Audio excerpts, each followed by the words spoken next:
Either you are being disingenuous, or you do not fully understand your own theory. Evidently, what is true of the barnacle is true of all creatures, even humans. Clearly, the Almighty can no longer claim to have authored every species in under a week. You've killed God, sir. You have killed God. Or, to put it another way... And I, for one, say good riddance to the vindictive old bugger. Charles. Oh, no, fine. Charles, please. Yes, I quite understand.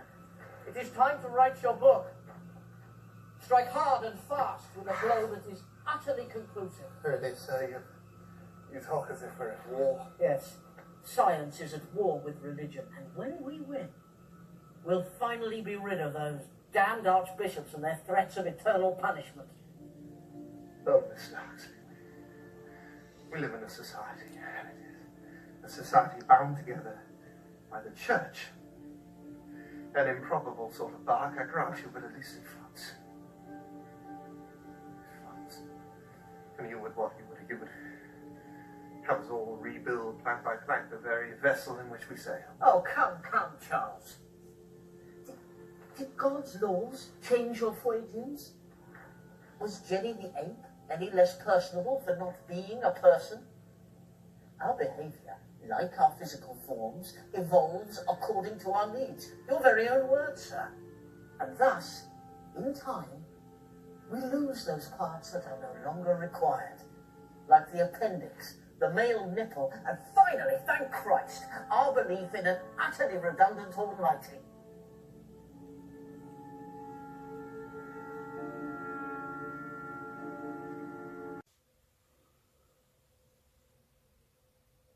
A very important thing to bear in mind.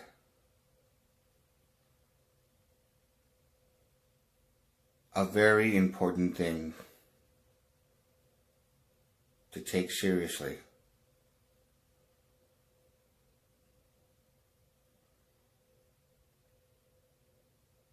And if you study it very carefully, you'll come down to the conclusion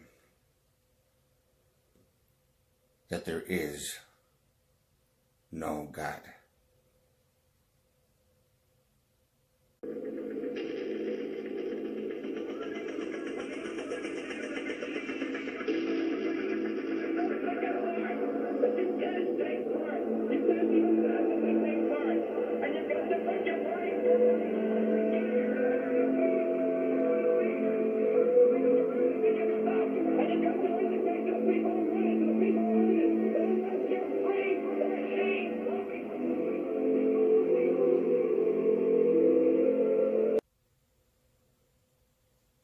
Hello everyone. Once again, this is Dare to Speak.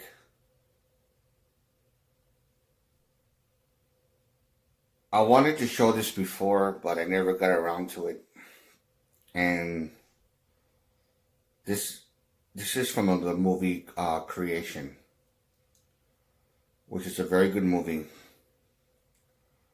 And it was about the life of Charles Darwin.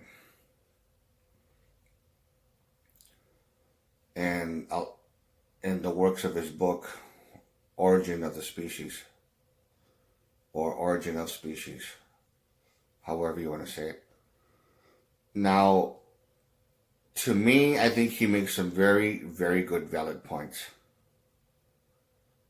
And the actor who played Charles Darwin in the movie, I forgot his name, but he did a very good job, in my opinion.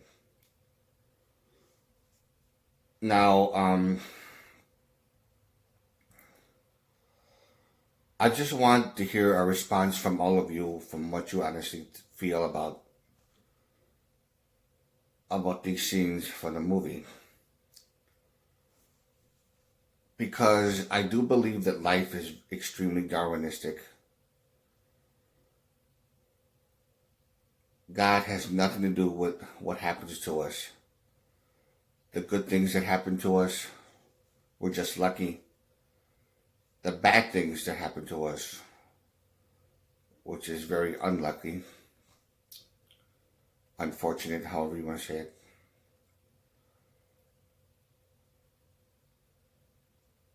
and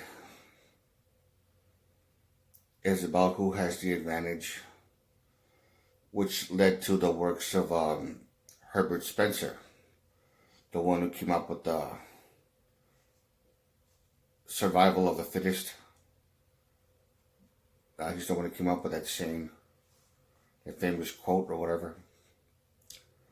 Survival of the fittest. Which, in my opinion, I think should be said or called survival of the luckiest. Those that are able to adapt to change.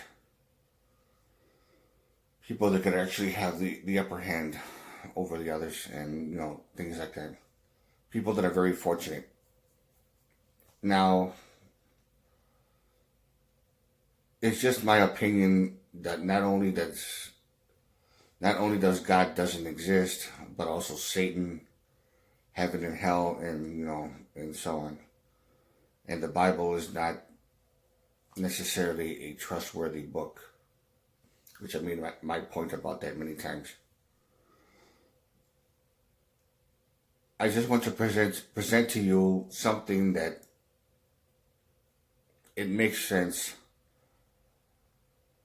and I just want to hear a response from all of you. So here we go.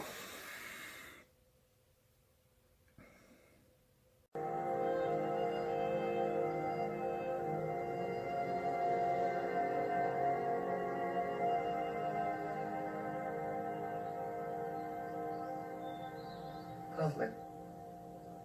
So much beauty for so little purpose. So little purpose. They were helping to light the ship's way. What's that? Exactly. John, are you familiar with the works of Thomas Malthus? He married his first cousin, didn't he? Did I? Yes, but I wasn't suggesting that. Of course you were. Anyway, Thomas Malthus calculated that if every trout, say, had 100 or so offspring and so on and so forth throughout the generations, then we'd be knee-deep in trout in just a few decades. How would you respond to that? I'd respond to that by saying that most of the eggs are destroyed or eaten so that the numbers remain stable. That's the beauty of God's plan. It doesn't strike you as an exceedingly wasteful plan, these myriad lives created only to be immediately extinguished. And providing food for others. Choosing cucumber. Thousands, John. Thousands dies that only a few may live. Is not the general sum total of happiness in some sort of massive deficit? Charles, it is really not my duty to speculate on the mind of God. But it does seem to me that nature is at peace. There is another view, that all of nature is a battlefield. Remind me where I read that.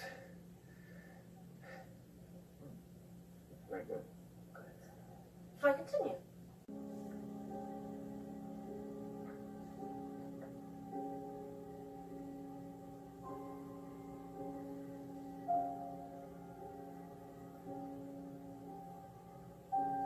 What are you doing, Annie? I'm making you eat. I need to think. What are you so scared of?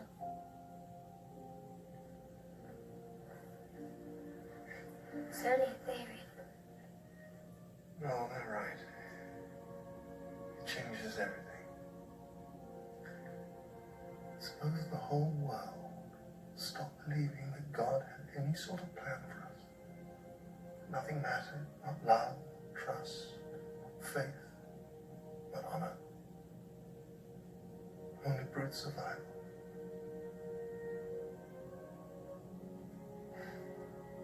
Apart from anything else, it would break your mother's heart. Hearts can't break, silly. You told me that.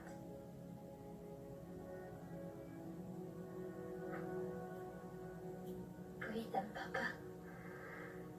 Breathe out. Please bear in mind that these beliefs are still in conflict. And since, in my opinion, I think I already believe that science has pretty much proven that religion is wrong. But since there's so much, mental programming from a lot of people, thinking or being programmed to believe a certain way. They don't want to believe in the actual works of science, on what they are able to present. So there's a big conflict because of it. If you like this video, give it a thumbs up. Questions or comments, you know what to do. And this is Dare to Speak, and to all of you, take care.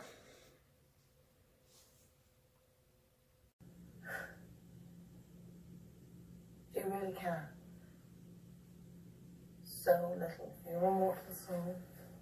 Charles, do you not care that you may never pass through the gates of heaven, and that you and I may be separated for all eternity? Well, of course I care. Of course I do.